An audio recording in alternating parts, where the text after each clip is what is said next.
Alhamdulillahi Rabbil Alamin, wassalatu wassalamu ala ashrafil anbiya'i wal mursalin, sayyidil awwalina wal akhirin wa ala alihi wa sahbihi wa tabi'ina wa tabi'ina ila yawmiddin. Ayyuhal mushahiduna wal mushahidat, uhayyikum bi tahiyyatil islam wa assalamu alaykum wa rahmatullahi wa barakatuh. Wa qawluhu ta'ala wa ma khalaqtul jinna wal insa illa liya'budun. Et Allah exalté soit-il de dire dans son glorieux Coran, je n'ai créé les djinns et les hommes que pour qu'ils m'adorent.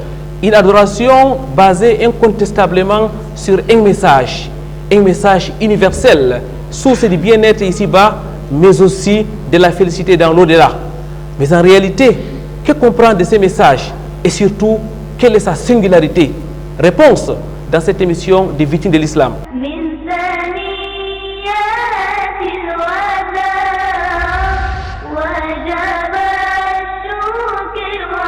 Très chers téléspectateurs, mesdames, mademoiselles, messieurs, bienvenue sur ce plateau de vitrines de l'islam, votre rendez-vous hebdomadaire sur Canal D International. Rendez-vous à plusieurs articulations, l'entretien au cœur de la société, mais aussi et surtout la psalmodie du Saint Al-Qur'an al-Karim. Quoi de meilleur donc que de commencer avec la parole d'Allah? Écoutons et méditons les versets du noble Coran.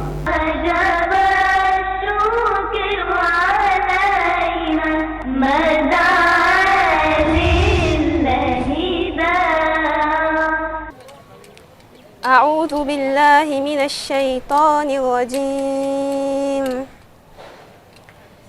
الله الذي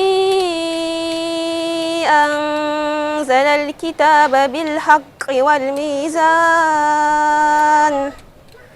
وما يدريك لعل الساعة قريب يستعجل بها الذين لا يؤمنون بها والذين آمنوا مشفقون منها ويعلمون أنها الحق ألا إن الذين يمارون في الساعة لفي ضلال بعيد الله لطيف بعباده يرزق من يشاء وهو القوي العزيز من كان يريد الحرث الآخرة نزد له في حرثه من كان يريد حرث الآخرة نزد له في حرثه ومن كان يريد حرث الدنيا نؤته منها وما له في الآخرة من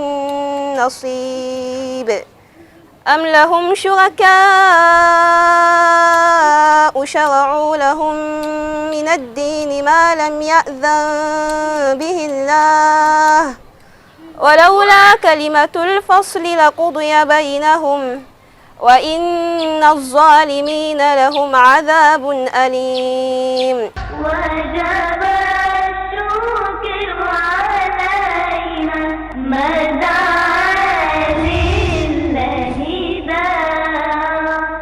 Rabbi shrah li sadri wa yassir li amri wahlul uqdatan min lisani yafqahu qawli.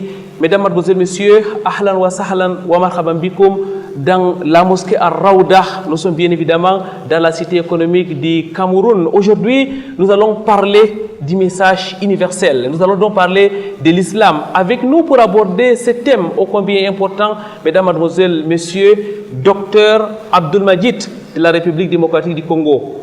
Assalamu alaikum wa rahmatullahi wa barakatuh, docteur. Wa alaikum salam wa rahmatullahi wa barakatuh. Docteur Abdul Majid, mesdames, mademoiselles, messieurs, bien connu dans le monde entier, prédicateur international, il a donc accepté d'être là avec nous aujourd'hui dans le cadre de son séjour dans la ville de Douala, qu'Allah exalté soit-il lui accorde les récompenses indiquées. Docteur, avant de parler du thème véritablement, nous allons donc nous arrêter avec votre permission sur votre personne. Qui est docteur Abdul Majid? Kassobia Abdul Majid est de la République démocratique du Congo, c'est son pays d'origine. Il est marié, père de 4 enfants, un garçon et 3 filles. Il est le fondateur, le président du groupe islamique de prédication Al-Badrou, de la RDC donc, et aussi membre du groupe pour l'appel à l'islam du Congo-Brazzaville. Il a étudié chez lui à Kisangani, donc disons dans ma région natale, mais je suis originaire de l'Équateur. Et après cela, quelques années après, j'ai été au Soudan pour continuer mes études et finalement en Égypte, où j'ai été par faire mes études à l'Académie islamique d'Irasat al-Milal al-Walidia, c'est-à-dire Académie islamique d'études des coutumes et religions comparées. Donc mon domaine de compétences, c'est l'histoire et la théologie comparée. Alhamdulillah, alhamdulillah. C'est donc, vous l'avez remarqué, mesdames, mademoiselles, messieurs, un spécialiste de théologie comparée que nous avons sur ces plateaux. Docteur, nous allons parler de l'islam. Quelle est la définition de l'islam? Une définition terre à terre. Parce qu'en réalité, parmi nos téléspectateurs, il y a des musulmans et des non-musulmans aussi. Oui, c'est simple. L'islam est cette religion que Dieu a choisie et destinée à toute l'humanité. Et donc c'est une religion qui a été prêchée par l'ensemble des messagers de Dieu, c'est-à-dire tous les prophètes qui ont été envoyés par Dieu vers les hommes n'ont apporté et prêché de sa part qu'une seule religion. Et cette religion s'appelle donc l'islam. Mais la seule différence qui existe entre l'islam lorsqu'il a été prêché par les prophètes venus avant Muhammad et lorsque Muhammad nous l'a prêché de la part de Dieu, c'est que c'est à Muhammad que Dieu avait révélé la forme définitive, parfaite et universelle de cette religion qu'on appelle l'islam. Par contre, les autres n'ont prêché l'islam qu'à leur peuple respectif. Donc ils n'étaient pas habilités à prêcher l'islam à l'humanité tout entière, sauf qu'il y a eu des cas d'exception, tels que Moïse qui a appelé le pharaon à croire en Dieu. Et puis après Jésus-Christ, l'ordre a été demandé donc, de prêcher également l'évangile aux païens, mais cette fois-ci par la grâce. Mais Jésus-Christ lui-même n'a jamais été envoyé à l'humanité tout entière. Le seul prophète de Dieu, issu de la postérité d'Abraham, qui a été envoyé à l'humanité tout entière, en conformément, c'est-à-dire en conformité avec la promesse qui a été faite à Abraham, qui consistait, la promesse que Dieu lui a faite de bénir en lui toutes les familles de la terre. Donc ce prophète-là, c'est bien Muhammad, la paix de Dieu soit sur lui. Donc en un mot, l'islam, c'est la religion de Dieu destinée à toute l'humanité et qui a été prêchée par l'ensemble de ces véritables prophètes, du premier jusqu'au dernier, le premier donc Adam, jusqu'au dernier Muhammad, en passant par Abraham, Moïse, Jésus et tous les autres prophètes qui ont été suscités, disons, dans différentes nations du monde. Docteur, à vous écouter, ça veut dire que les anciens messagers sont aussi des musulmans? Oui, ils étaient des musulmans, parce que l'islam veut dire en soi soumission à la volonté de Dieu. Mais ces mots dérivent du substantif aslama, en arabe, qui veut dire se soumettre entièrement ou obéir totalement. Ce substantif, lui aussi, dérive de la racine trilitère salama, en arabe, qui veut dire la paix. Et donc l'islam dérive d'un mot qui veut dire à l'origine la paix. Ce qui implique à dire, si nous nous soumettons à la volonté de Dieu, nous vivrons en paix sur le plan vertical comme sur le plan horizontal. Cela étant, donc Dieu a révélé cette religion à tous ses prophètes et tous donc ont été de musulmans puisqu'ils n'ont été envoyés que pour inviter l'humanité à se soumettre à la volonté de Dieu. Tous les prophètes de Dieu sans exception. Jazakumullahu khairan, barakallahu fikum, docteur. Qu'est-ce qui fait donc la singularité de ces messages universels qui a commencé depuis Adam et qui est clôturé par le prophète Muhammad sallallahu alayhi wa sallam? Oui, la singularité, c'est que, comme j'étais en train de le dire, c'est que cette religion provient directement de Dieu. Elle n'a jamais été fondée par un être humain ou encore inventée par un être humain. Parce que des fois, on entend des gens dire que Mohammed aurait fondé cette religion qu'on appelle l'islam. Non. En lisant le Coran et les traditions prophétiques, vous trouverez que le prophète Mohammed a trouvé l'islam. Mais c'est à lui seulement que Dieu a révélé la forme définitive, parfaite et universelle. Donc la singularité de l'islam, c'est que c'est la seule religion qui a été choisie par Dieu et destinée à toute l'humanité. Docteur, je voudrais un peu qu'on s'arrête sur la dernière version de l'islam, permettez-moi d'appeler ça ainsi, c'est-à-dire l'islam qui a été révélé sur le prophète Muhammad sallallahu alayhi wa sallam. Beaucoup pensent que ce message n'est pas authentique. Qu'est-ce qui fait son authenticité? Le point de son authenticité, c'est lequel? C'est-à-dire son message fondamental est le même que celui qui a été prêché par tous les prophètes venus avant Muhammad.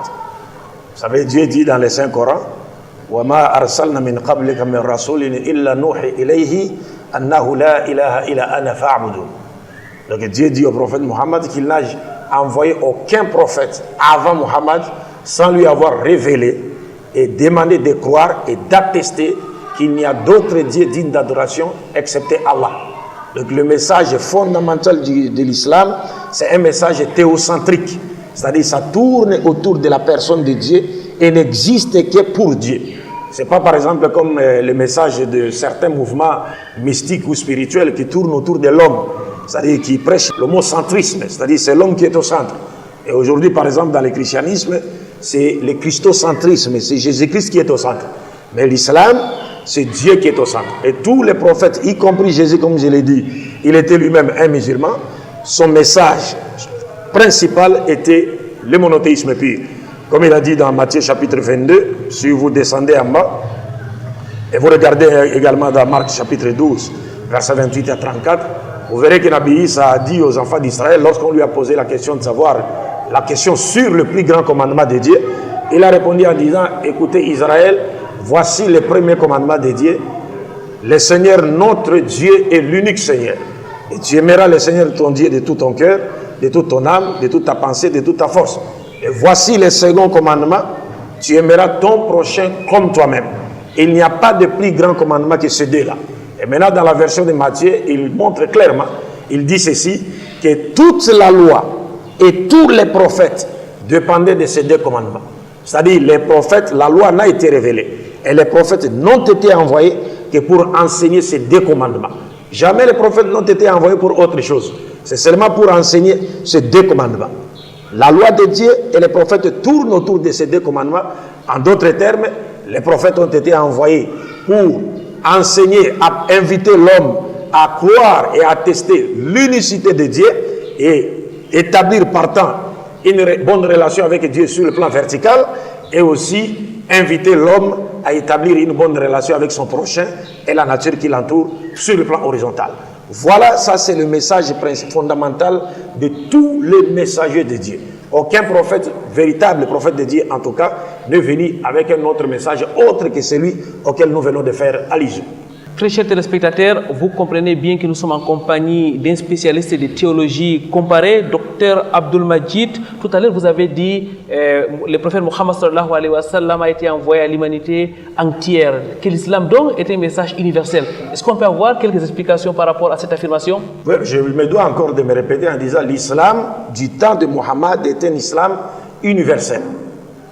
Parce que tous les prophètes ont prêché l'islam, mais c'est seulement à leur peuple respectif. Et le prophète lui-même dit donc les prophètes avant lui n'étaient envoyés qu'à leur peuple respectif. Nous pouvons prendre l'exemple de Nabi Isa, Jésus-Christ, parce que nous vivons dans une société où nous côtoyons nos frères et sœurs chrétiens, ainsi de suite. Vous verrez que même Jésus-Christ, quand il est venu, il a dit dans Matthieu 15, 24, je n'ai été envoyé qu'aux brebis perdues de la maison d'Israël. Donc lui n'a été envoyé qu'aux brebis perdues de la maison d'Israël. Et nous alimenter tout entier. Les païens qui ont été acceptés par la paix, c'est par la grâce. C'est pourquoi même Paul, qui est considéré comme étant le fondateur du christianisme, s'adressant aux païens, il leur avait dit, les alliances et les promesses ne vous concernent pas. Et il a dit encore que vous êtes comme les branches de l'olivier sauvage, coupées et greffées à l'olivier franc, contrairement à votre nature. Donc les alliances ne leur concernent pas. L'alliance qui a été conclue avec Isaac et ses descendants ne concernait pas les païens. Parce qu'il y a deux alliances. L'alliance conclue avec Isaac ne concernait que lui et sa postérité après lui, tel que cela est dit clairement dans la Bible. Mais par contre, Dieu a fait à Abraham la promesse de bénir en lui toutes les familles de la terre. Et dans le Coran, Dieu promet de faire d'Abraham imam à l'Inas. Donc il fait de lui un imam de tous les humains. Donc ce qui implique à dire que les chrétiens, les juifs et les musulmans sont unanimes pour dire que cette promesse de Dieu faite à Abraham veut dire que Dieu a promis de susciter d'Abraham un prophète à travers lequel l'humanité tout entière sera sauvée. Et les juifs, les chrétiens, les musulmans ne divergent que sur l'identité de ces prophètes. Donc les juifs disent qu'il s'agit de leur Messie, qui n'est pas Jésus et qui n'est pas encore venu. Les chrétiens disent qu'il s'agit de Jésus, ce prophète qui sortira d'Abraham. Encore faudra-t-il se poser la question de savoir si ce prophète est Jésus, qui sortira de la descendance d'Abraham. Pourquoi voulez-vous encore que Jésus soit Dieu tout en étant descendant d'Abraham? C'est encore une autre question que nous devons nous poser à ce stade-là. Et les musulmans disent que ces prophètes qui devaient sortir de la postérité d'Abraham et que Dieu devait envoyer l'humanité tout entière, c'est bien le prophète Mohammed, la paix de Dieu soit sur lui. Et lorsque le prophète Mohammed est venu, il a parlé sans avoir froid aux yeux ou avoir mis l'eau dans la bouche. il a clairement dit que tous les prophètes venus avant moi n'ont été envoyés qu'à leur peuple respectif et que moi, j'ai été envoyé à l'humanité tout entière et j'ai clos la prophétie. Après moi, il n'y a pas de prophète. C'est pourquoi l'islam, nous disons, tous les prophètes ont prêché l'islam. Muhammad a également prêché l'islam, mais avec la seule différence que l'islam qui a été révélé à Muhammad, c'était dans sa forme définitive, parfaite et universelle.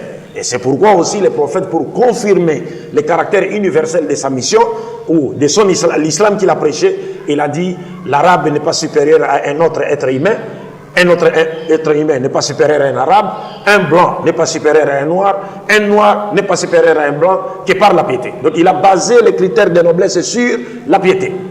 Oui.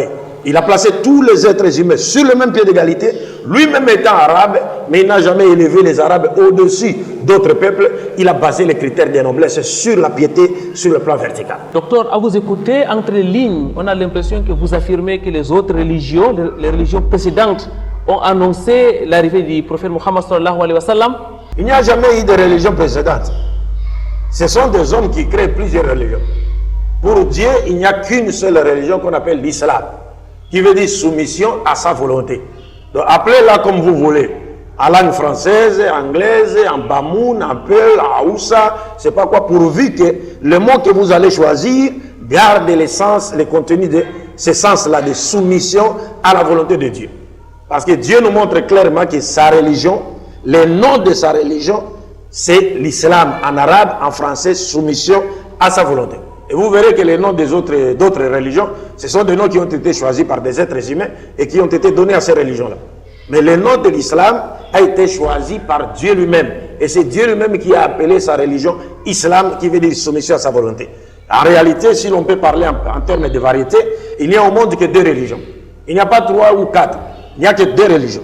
Il y a la religion de Dieu qui invite l'humanité à se soumettre à sa volonté, et la religion de Satan qui détourne l'humanité de vouloir divin, comme Satan l'a fait dans le jardin d'Éden avec nos premiers parents, Adam et Ève.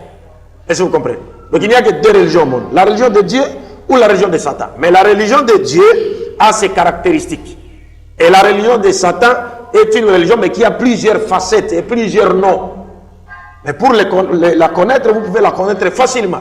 Parce que la religion de Satan ne prêche pas le message fondamental qui a été prêché par tous les prophètes, les véritables prophètes de Dieu, et sur lesquels repose le salut de l'humanité. Parce que le salut de l'humanité ne dépendra que de ces messages. C'est pourquoi ici on ne peut pas parler en termes de variété en disant il y a plusieurs religions. Non, il n'y a pas plusieurs religions provenant de Dieu, mais il y a plusieurs religions provenant des hommes. Et pourquoi ces religions existent et qui proviennent des hommes? Parce que Dieu a créé l'être humain, l'a doté d'un esprit libre et de libre arbitre. Donc l'être humain a le pouvoir de choisir entre adhérer à la religion de Dieu ou adhérer à la religion que lui-même a fabriquée ou bien que d'autres êtres humains comme lui ont fabriqué. Et Dieu ne lui contraint pas. Même si la religion de Dieu c'est l'islam, qui a donc été prêché par tous les prophètes de Dieu, Dieu nous interdit à nous musulmans de contraindre qui que ce soit à embrasser cette religion par la force. Mais cependant, il met en garde l'être humain contre un mauvais usage de ce pouvoir de libre arbitre dont il l'a doté. Donc Dieu, en d'autres termes, Dieu demande à l'être humain d'exploiter ses pouvoirs dans le bon sens, c'est-à-dire de choisir la voie qui le conduira au paradis et de choisir la voie qui l'amènera en enfer. Donc il n'y a jamais eu plusieurs religions de la part de Dieu, mais plutôt de la part des hommes. De la part de Dieu, il n'y a qu'une seule religion. Donc si on peut parler, comme vous l'avez dit, selon l'esprit de votre préoccupation, parce que donc docteur, on pourra... Même dans le noble Coran, on parlait quand même des juifs, on parle des chrétiens. Est-ce qu'on peut faire ces distinguos-là pour bien se comprendre? Oui, mais le Coran ne présente pas le judaïsme comme la religion de Moïse ou encore le christianisme comme la religion de Jésus. Non, parce que même Jésus lui-même, il ne connaît pas le mot chrétien, il ne connaît pas le mot christianisme. Comment voulez-vous que le christianisme soit sa religion? Mais Jésus avait sa religion qui était l'islam. C'est pourquoi nous disons que les gens sont souvent allergiques au mot islam. Mais il leur suffirait simplement de connaître l'essence du mot islam pour croire avec les musulmans que Jésus, sa religion était l'islam. Parce que nous disons l'islam veut dire soumission à la volonté de Dieu. Et en lisant la Bible, vous trouverez Jésus disait à ses apôtres, ne pensez pas que je sois venu faire ma volonté, mais la volonté de celui qui m'a envoyé. En d'autres termes, il était venu pour ordonner ce que Dieu a ordonné, interdire ce que Dieu a interdit, aimer ce que Dieu aime, détester ce que Dieu déteste et manifester réellement la volonté de Dieu sur tous les plans de la vie. Donc il devait aussi appeler ceux qui ont cru en lui à faire de même. Donc qu'ils se soumettent à la volonté de Dieu. C'est cela qu'on appelle l'islam. Ouais. Donc si l'on peut, quand on veut parler, comme je le disais tantôt, on ne peut pas parler de plusieurs religions. Mais on peut parler de plusieurs dispensations prophétiques. C'est-à-dire une seule religion de Dieu, mais qui a connu plusieurs dispensations prophétiques. C'est comme un pays qui a été successivement dirigé par 10 présidents, différents présidents. Donc le pays restait un, mais dans son histoire, peut-être en 100 ans ou 50 ans, le pays a été successivement dirigé par 10 personnes. Donc chacun de ces présidents avait son époque, avait aussi son programme de gouvernance qui était différent, ou soit de son prédécesseur ou successeur. Mais tous ces programmes poursuivaient un seul objectif: assurer le bien-être de leur population, c'est-à-dire dans ce pays-là, et assurer le développement du pays. Cela va de même pour les prophètes de Dieu sur le plan vertical. Il n'y a qu'une seule religion que Dieu a révélée, mais qui a connu plusieurs dispensations prophétiques dans l'espace et dans l'état. Et tous ces prophètes, comme nous l'avons dit, n'ont prêché de la part de Dieu qu'un seul message fondamental. Shukran lak, jazakumullahu khairan, barakallahu fikum docteur. Mesdames, mademoiselles, messieurs, nous allons donc prendre une autre pause. Question de vous rejoindre chez vous, autour de vous, au cœur de la société.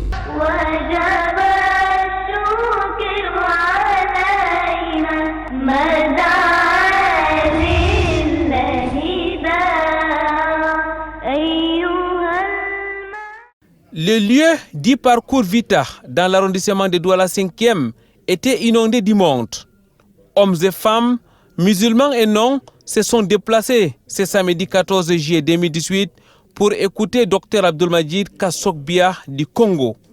Ce prédicateur international, spécialiste de théologie comparée, a entretenu la foule sur la question de la paix, de la sécurité, mais aussi du vivre ensemble.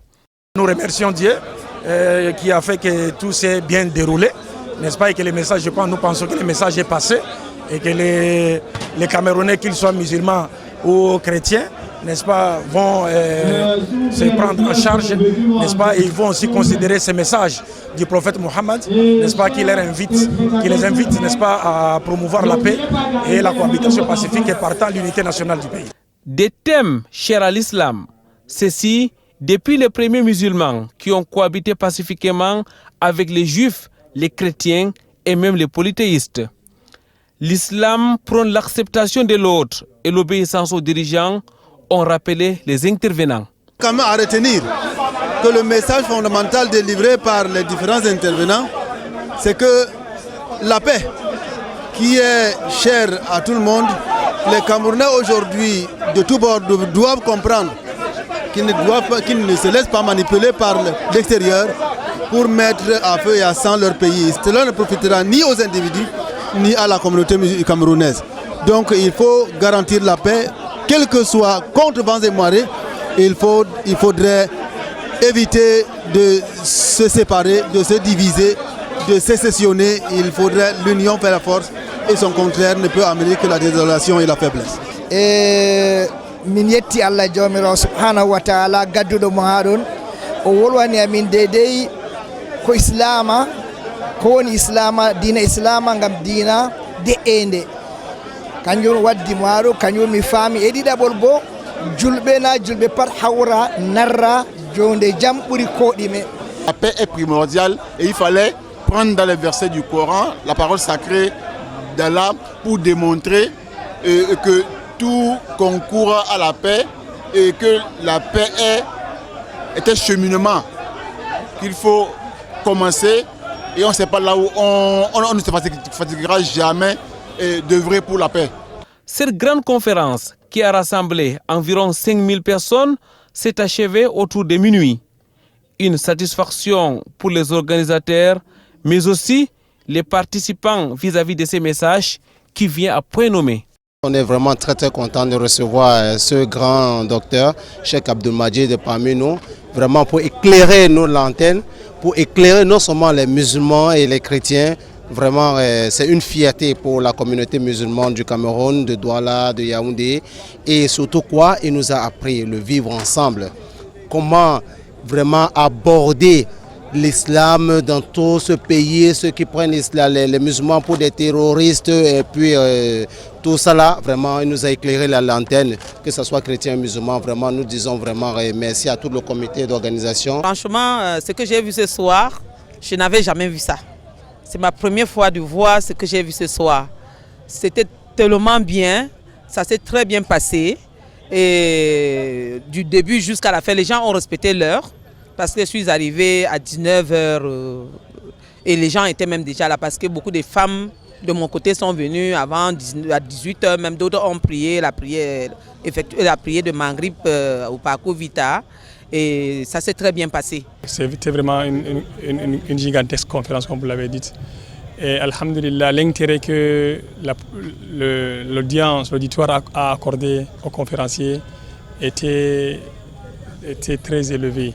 Alhamdulillah, et puis les gens ont attendu. Nous sommes pratiquement à 1h du matin maintenant. La suite du programme du docteur Abdelmajid, c'était dans les mosquées où il prêche l'appel à l'islam. À la mosquée Al-Hikma de Nouvelle, tout comme dans les autres maisons d'Allah, la mobilisation était de taille. Qu'Allah récompense ses efforts.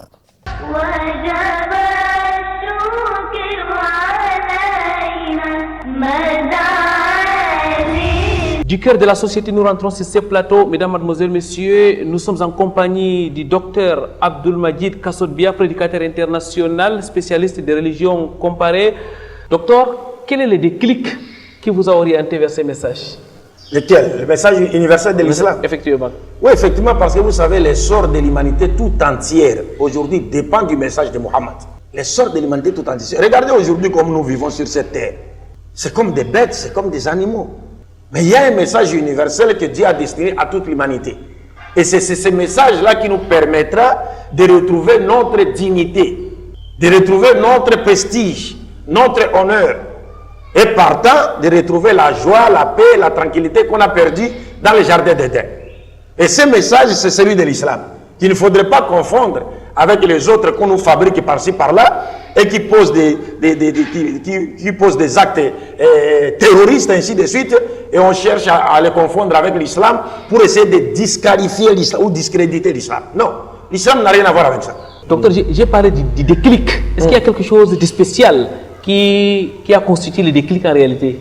Mais vous m'avez demandé à moi, qu'est-ce qui m'a poussé? Effectivement. Mais c'est pourquoi je suis en train de dire, je suis là en train pour faire quoi? Pour sensibiliser les gens autour de ce message. Parce que le sort final de l'humanité dépend de ce message, le message de Mohammed. C'est-à-dire la prophétie de Mohammed qui a donc été envoyée à l'humanité tout entière. Donc nous devons, nous les musulmans, nous avons ce devoir sacré, n'est-ce pas, de faire parvenir, de faire passer ce message aux autres qui n'ont pas encore, qui n'ont jamais entendu parler de ce message. Pour qu'eux aussi, par la grâce de Dieu, puissent nous rejoindre ou adhérer à cette communauté et retrouver donc la religion et la saine doctrine qui a été prêchée par tous les prophètes de Dieu. Alhamdulillah, alhamdulillah.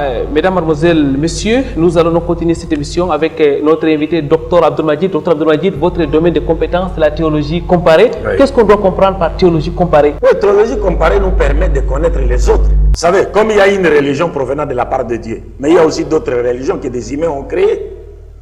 Mais comme nous aspirons tous à vivre en paix et en harmonie, nous nous retrouvons dans une société où nous devons vivre en paix et en harmonie malgré notre diversité sur le plan religieux, sur le plan politique, sur le plan culturel, sur le plan tribal, sur le plan racial et ainsi de suite. Donc nous devons aussi chercher à connaître la foi des autres, même si nous ne sommes pas d'accord avec eux. Nous devons les chercher à le connaître, n'est-ce pas, pour qu'il y ait quoi? Pour qu'il y ait cet échange d'informations entre nous. Parce que aussi, il y a un adage africain qui dit il ne faut pas porter les jugements sur le crocodile avant d'avoir été à la rivière. Donc c'est mieux de connaître votre prochain avant de parler de sa foi. C'est mieux de connaître votre prochain avant de parler de lui. Et pour mieux connaître quelqu'un, l'adage nous dit, le premier point de départ pour connaître quelqu'un consiste à l'interroger, pour savoir ce qu'il dit de lui-même. Donc nous interrogeons les autres par rapport à leur foi, nous les interrogeons à travers les livres qu'ils ont écrits, à travers des outils de sensibilisation qu'ils ont publiés, ainsi de suite, pour avoir une idée sur leur croyance.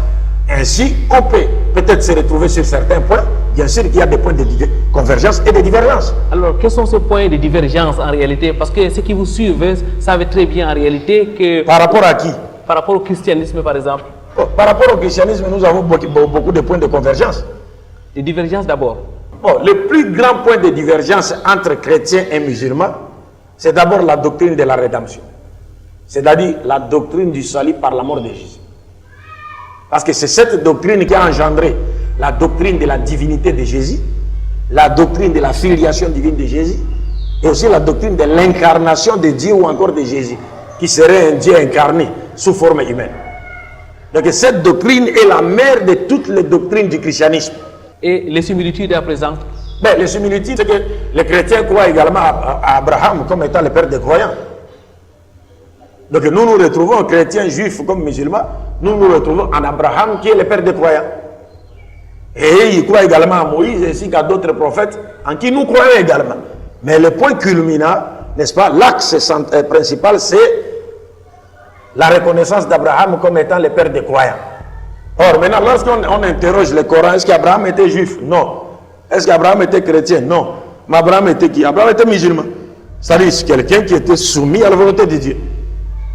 Parce qu'il vivait seulement selon la loi de Dieu. Et pour connaître les descendants d'Abraham, il faut regarder ceux qui cherchent à mettre en pratique la loi de Dieu comme Abraham. C'est-à-dire qui croient en un Dieu unique et qui s'acharnent à appliquer la loi de Dieu, comme l'a fait Abraham. Parce que Dieu a dit à Abraham, je t'ai choisi. Il a dit, parlant d'Abraham, Dieu a dit, j'ai choisi Abraham pour qu'il enseigne à sa postérité, à ses descendants, à garder mes commandements. Donc celui qui prétend suivre Abraham, ou qui prétend appartenir à la communauté d'Abraham, mais qui refuse les commandements de Dieu, qui refuse la loi de Dieu, qui n'a pas la croyance d'Abraham, qui ne croyait pas à la mort de quiconque sur la croix ou ailleurs pour avoir la vie éternelle, celui-là ne peut en aucune manière prétendre être un disciple d'Abraham. Docteur, on vous a entendu maintes fois et sur plusieurs plateaux parler du vivre ensemble, mais lorsqu'on vous entend parler du christianisme, on a l'impression que c'est un rejet. Est-ce qu'il n'y a pas une contradiction entre prôner le vivre ensemble et le discours que vous tenez par exemple sur le christianisme? Non, ce n'est pas du tout un rejet. C'est un domaine qui doit être traité dans nos sociétés. Un domaine scientifique? Oui, c'est théologique, c'est scientifique. Parce que quand vous parlez de théologie, la théologie doit être scientifique, c'est-à-dire vous devez parler en connaissant, c'est-à-dire en ayant des preuves, en fournissant des preuves, et non pas parler par haine ou sous l'empire de l'ignorance. Vous dites des choses que lorsque les gens vérifient, ils trouveront que ce que vous étiez en train de dire est vrai. Parce que nous vivons dans un monde de positivistes. Alors, là, si nous sommes condamnés à vivre ensemble entre chrétiens et musulmans, nous devons de nous connaître. Donc les chrétiens aussi doivent chercher à connaître les musulmans.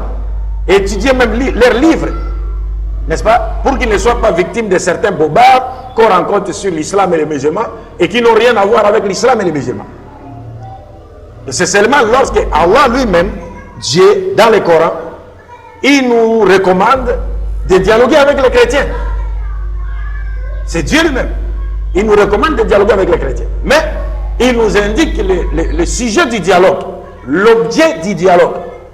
قل يا أهل الكتاب تعالوا إلى كلمة سواء بيننا وبينكم ألا نعبد إلا الله ولا نشرك به شيئا إلى آخر الآية. Dieu veut le dialogue, mais Dieu nous montre que le premier point, le premier objet de ce dialogue doit être ma connaissance. C'est-à-dire chercher à connaître Dieu. C'est là d'abord. Ce n'est pas par d'autres choses. Du monde, oh non, c'est changer les selles, c'est pas quoi. Non, non, non. La première chose, si on veut parler de religion spirituelle qui doit être abordée, c'est Dieu. Parce que la connaissance de Dieu en matière de religion précède même l'adoration de Dieu. D'abord, il faut chercher à connaître Dieu avant de l'adorer. Parce que si vous prenez le risque de commencer par adorer Dieu avant de l'avoir connu, vous risquez de vous retrouver avec une croyance en Dieu infiltrée par d'idées idolâtres et polythéistes. Shukran lak, ya docteur, jazakumullahu khairan. Mesdames, mademoiselles, messieurs, une courte transition et nous reviendrons sur ce plateau avec notre invité.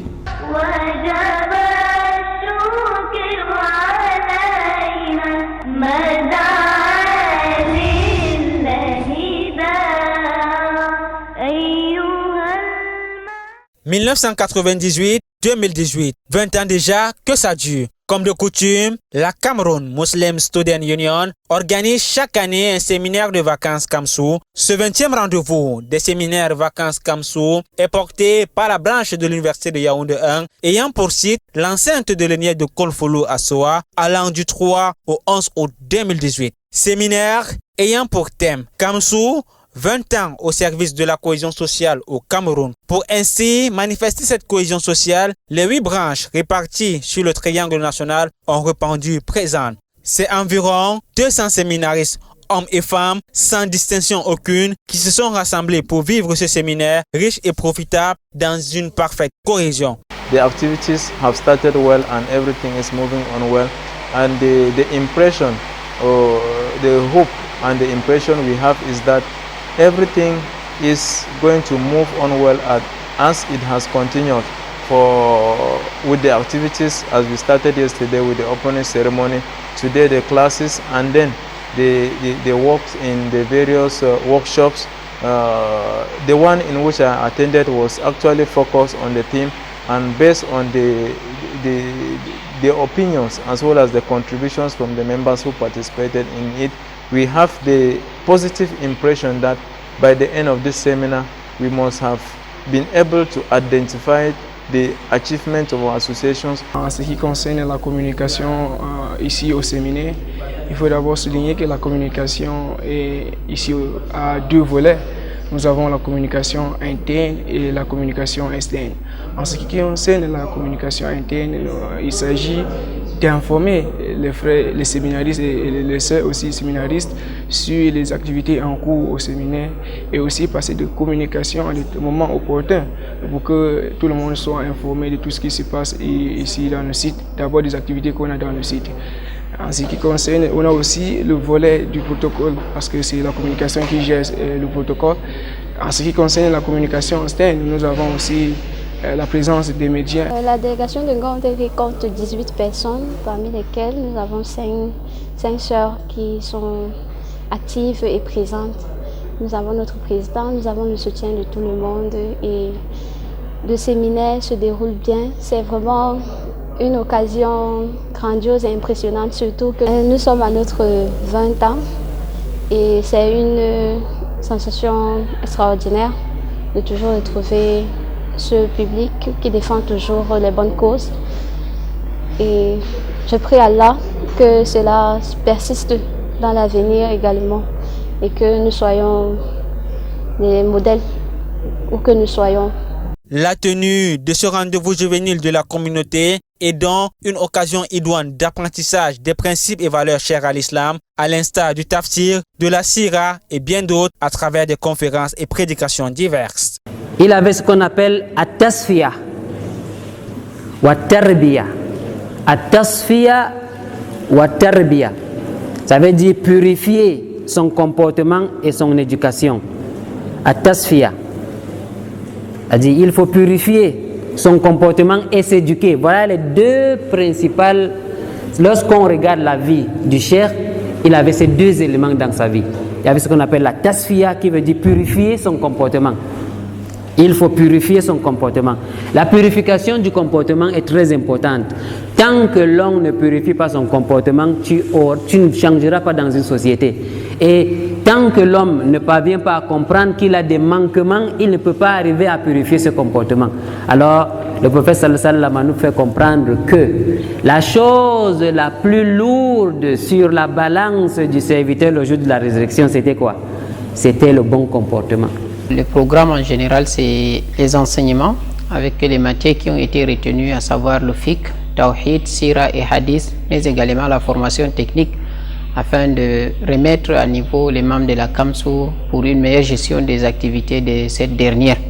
Mais également, nous avons des conférences et des tables rondes qui portent sur des thèmes très importants et dont certaines, le thème même du séminaire, à savoir la Kamsou, 20 ans au service de la cohésion sociale au Cameroun.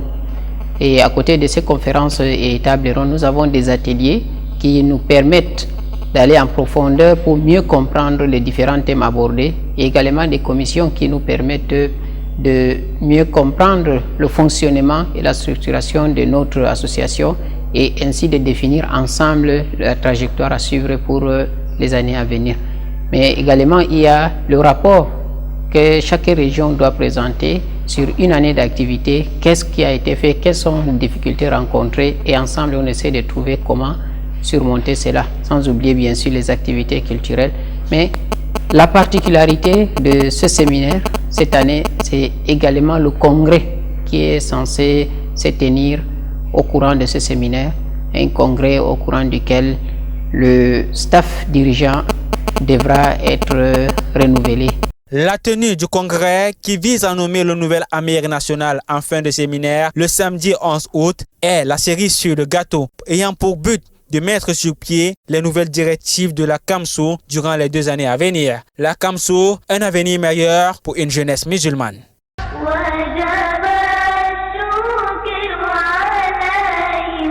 Paix, cohésion et vivre ensemble étaient les maîtres mots de la conférence organisée ce samedi 4 août 2018 au Parcours Vita de Douala. C'est une foule immense qui a assiégé le lieu dit Parcours Vita. Les convives, entre autres dignitaires religieux, chefs traditionnels et autorités politiques, ainsi que les fidèles se sont mobilisés pour manifester les vertus et les valeurs de la paix. Initiative qui promeut la paix et la cohésion sociale, suffisamment mise à mal dans notre pays ces derniers temps. Ma joie est d'autant plus grande, mesdames et messieurs, que nous sommes réunis à Douala 5e.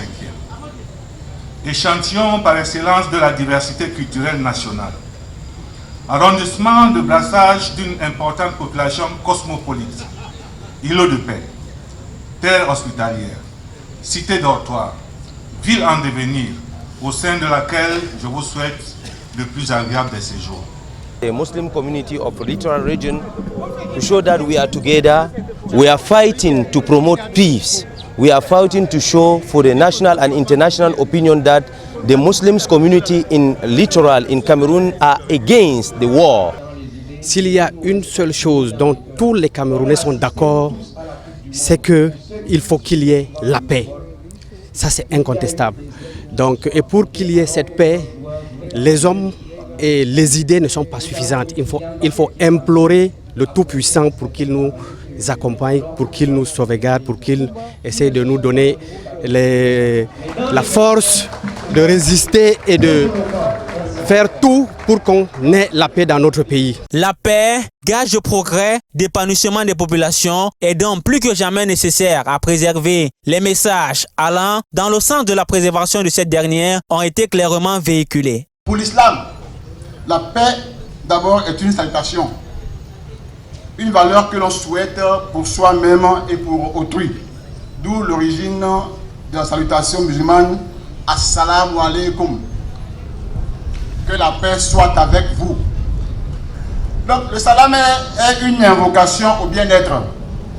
Et d'un point de vue linguistique, Assalam signifie celui qui est purifié des défauts et des faiblesses.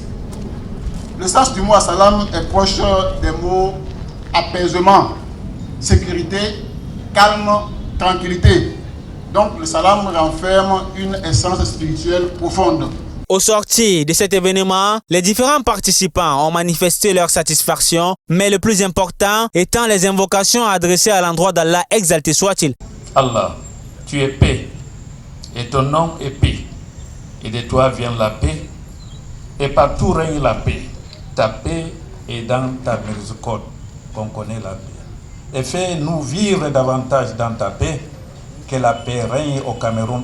Accorde au Cameroun et à son peuple tout entier la paix et la stabilité éternelle, et fait du Cameroun une nation rayonnante, prospère et une nation de progrès.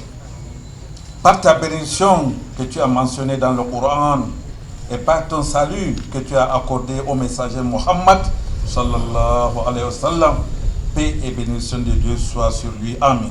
Ô Seigneur Allah, nous remettons entre tes mains notre chère et beau patrie, que nous sommes tellement souciants de la paix qui doit régner dans tout le continent, dans tout le Cameroun, sans exception aucune.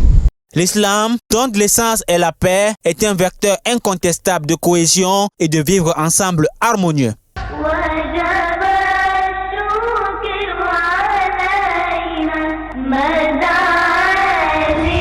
Pureté et gloire à Allah, exalté soit-il le maître des cieux et de la terre. Suite et fin, mesdames, mademoiselles, messieurs, de notre entretien avec Dr Abdelmajid Kassoudbia de la République démocratique du Congo.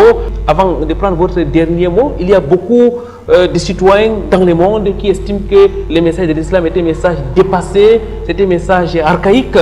Qu'est-ce que vous leur dites? D'abord, ceux qui disent cela, ça montre clairement qu'ils n'ont jamais étudié l'islam. Ils n'ont jamais cherché à apprendre l'islam. Ou alors, ils agissent d'après l'intellect des autres. Ce qu'ils attendent des autres. Ce que les autres disent de l'islam. Mais ils n'ont jamais étudié l'islam. Sinon, ils vont être contredits par Georges Bernard Shaw. Vous vous rappelez de Georges Bernard Shaw? C'est un grand savant britannique. Prix Nobel de littérature en 1925. Mais Georges Bernard Shaw, qui fut un chrétien, mais qu'est-ce qu'il a dit? Après avoir étudié la vie du prophète Mohammed, il a dit: j'ai étudié la vie de cet homme Mohammed. Loin d'être un antéchrist, il mérite d'être appelé le sauveur de l'humanité. Car si on lui remettait le gouvernement du monde, il trouvera des solutions à tous nos problèmes. Et il a dit: j'ai prédit que la religion de Mohammed sera acceptée par l'Europe de demain, comme elle commence à être acceptée par l'Europe d'aujourd'hui. Il a parlé c'est pas en 1936 ou 40. Mais regardez comment. Mais depuis qu'il a parlé, mais l'islam ne fait que avancer. L'islam ne fait qu'avancer. Mais il faut aussi que l'islam soit combattu. Parce que c'est une prophétie coranique et biblique. Mais Dieu a fait sa promesse comme quoi. Le prophète Mohammed d'ailleurs lui-même a dit, il a juré par celui entre les mains de qui repose son âme en disant, il ne restera pas sous le soleil une seule maison ou une seule case dans laquelle l'islam ne pénétrera pas.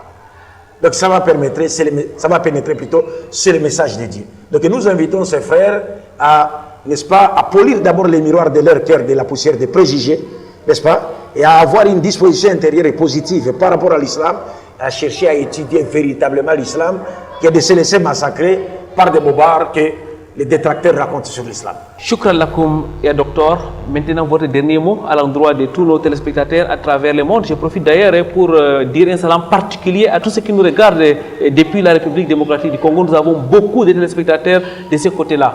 Un dernier mot donc. Bon, par rapport aux non-musulmans, je dirais ceci. Que ne pensez pas que l'islam c'est une nouvelle religion, une religion qui aurait été fondée par Mohammed. Non.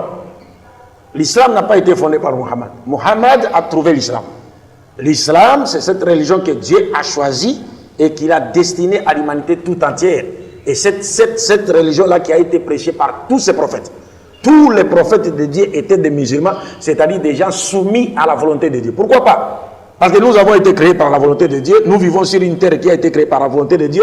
Nous sommes là pour faire la volonté de Dieu. Nous mourrons par la volonté de Dieu. Nous ressusciterons par la volonté de Dieu.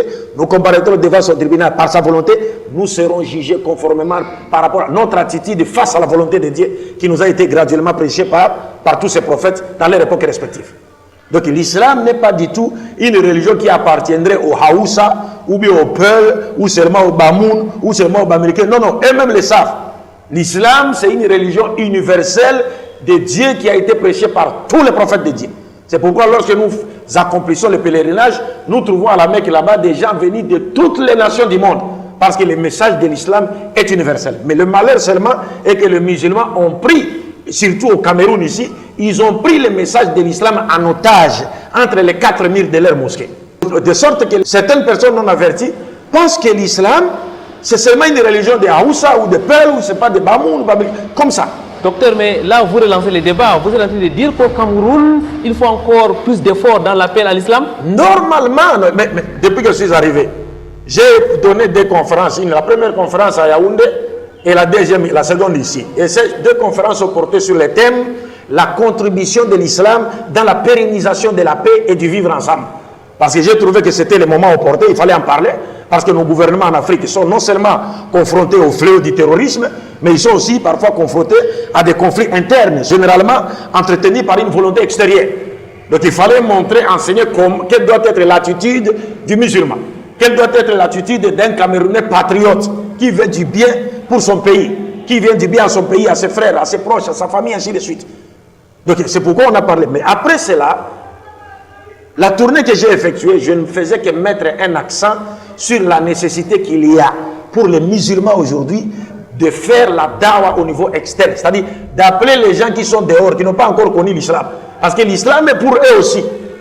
Que de prendre l'islam en otage dans la mosquée et en faire comme une religion qui appartiendrait à une communauté comme ça, restreinte. Alors que l'islam, c'est la religion de Dieu envoyée à destinée à toute l'humanité. Merci docteur. Jazakumullahu khairan.